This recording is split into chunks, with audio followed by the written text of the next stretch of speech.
friends, welcome back to my channel. അപ്പം ഇന്ന് ഞാൻ ചെയ്യാൻ പോകുന്നത് ഗാർലിക് നാൻ ആണ്. നമ്മൾ റെസ്റ്റോറൻറ്റ്സിലൊക്കെ കിട്ടുന്ന അതേ ഫ്ലേവറിൽ അതേ ടെക്സ്ചറിലുള്ള ഗാർലിക് നാൻ ആണ്. നമ്മളിവിടെ തന്തൂർ ഓവൻ ഒന്നും യൂസ് ചെയ്യുന്നില്ല, നമ്മൾ തവയിലാണ് ഇത് ഉണ്ടാക്കുന്നത്. അപ്പം നമുക്കിതെങ്ങനെ ഉണ്ടാക്കുന്നതെന്ന് നോക്കാം. അപ്പോൾ ഞാനിവിടെ 1/2 കപ്പ് ഇളം ചൂടുവെള്ളം എടുത്തിട്ടുണ്ട്. അതിലേക്ക് 1 ടീസ്പൂൺ ഈസ്റ്റ് ഇട്ട് കൊടുക്കാം. പിന്നെ 1.5 ടീസ്പൂണ് പഞ്ചസാര ചേർത്ത് കൊടുക്കാം. നന്നായിട്ടൊന്ന് മിക്സ് ചെയ്യാം. നമുക്കിതൊരു 7 മിനിറ്റ് ഈസ്റ്റ് ഒന്ന് പ്രൂഫ് ആവാൻ വേണ്ടിയിട്ട് വെക്കണം. ഇനി ഒരു ബൗളിൽ ഞാനിവിടെ 4 കപ്പ് മൈദ എടുത്തിട്ടുണ്ട്. ഇനി അതിലേക്ക് 1 ടീസ്പൂൺ ഉപ്പ് ചേർത്ത് കൊടുക്കാം. ഇത് നന്നായിട്ട് അതൊന്ന് മിക്സ് ചെയ്തെടുക്കാം.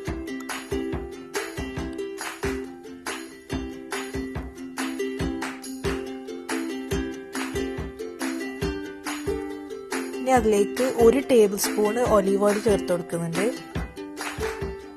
പിന്നെ ഒരു 1/2 കപ്പ് തൈര് ചേർത്ത് കൊടുക്കുന്നുണ്ട്.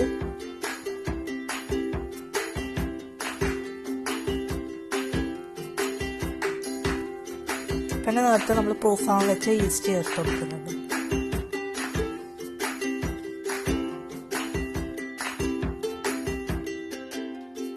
ഇനി അത് ആവശ്യത്തിന് വെള്ളവും കൂടി ചേർത്ത് നന്നായിട്ട് കുഴച്ചിട്ട് നമുക്ക് മാവാക്കി എടുക്കണം.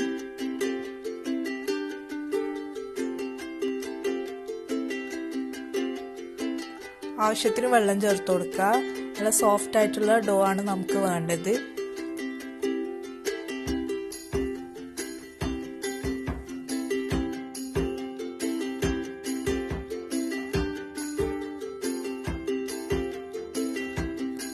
ഇനി അത് നമുക്ക് നല്ല സ്മൂത്ത് ആവാൻ വേണ്ടിയിട്ട് ഇതുപോലൊരു സർഫസിൽ ഇട്ടിട്ട് നന്നായിട്ടൊന്ന് ഇങ്ങനെ കുഴച്ചെടുക്കണം.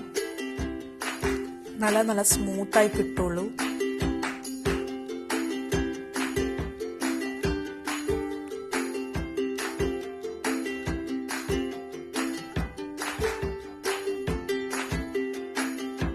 ഇനി നമുക്കൊരു ബൗളിൽ ഒലീവ് ഓയിൽ പുരട്ടി കൊടുത്തിട്ട് ഈ മാവ് അതിൽ വെച്ച് അതിലും കൂടി കുറച്ച് മേലെ ഒലിവ് ഓയിൽ വരട്ടി കൊടുക്കാം. മാവ് ഡ്രൈ ആവാണ്ടിരിക്കാൻ വേണ്ടിയിട്ടാണ് ഇങ്ങനെ ചെയ്യുന്നത്.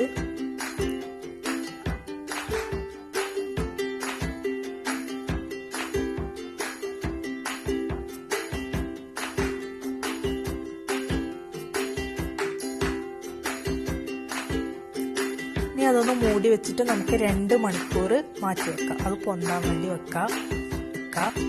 ഇപ്പം നല്ലോണം പൊന്തി വന്നിട്ടുണ്ട്. നമുക്കിത് ഒന്നും കൂടി ഇങ്ങനെ കുഴച്ചെടുക്കാം.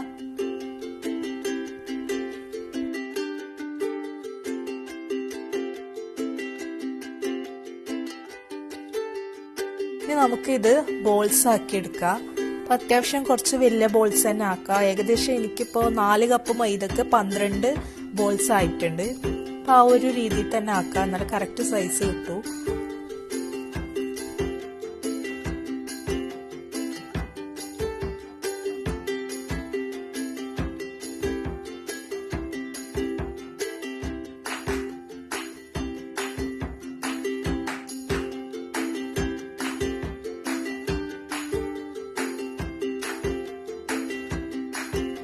നമുക്ക് ഇതൊന്ന് പരത്തിയെടുക്കണം.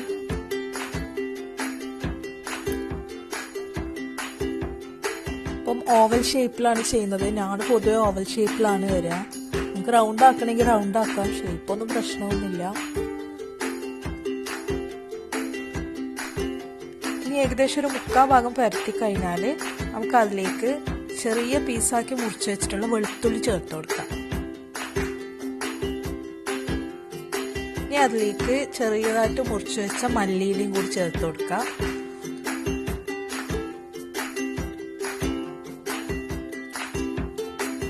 ഇനി അതിലേക്ക് നമുക്ക് കുറച്ച് കറുപ്പ് എള്ളും കൂടി ചേർത്ത് കൊടുക്കാം. ഇത് ഓപ്ഷണൽ ആണ്. നിങ്ങൾക്ക് വേണ്ടെങ്കിൽ ഒഴിവാക്കാൻ നിർബന്ധമില്ല.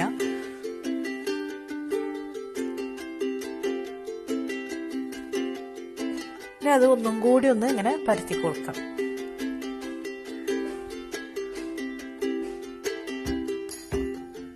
ഇനി അതൊന്ന് മറിച്ചിട്ട് അതിന്റെ ബാക്ക് സൈഡിൽ നമുക്ക് കുറച്ച് വെള്ളം പരട്ടി കൊടുക്കാം. നമുക്ക് തവ ചൂടാക്കിയിട്ട് അതിലേക്ക് ഇട്ട് കൊടുക്കാം.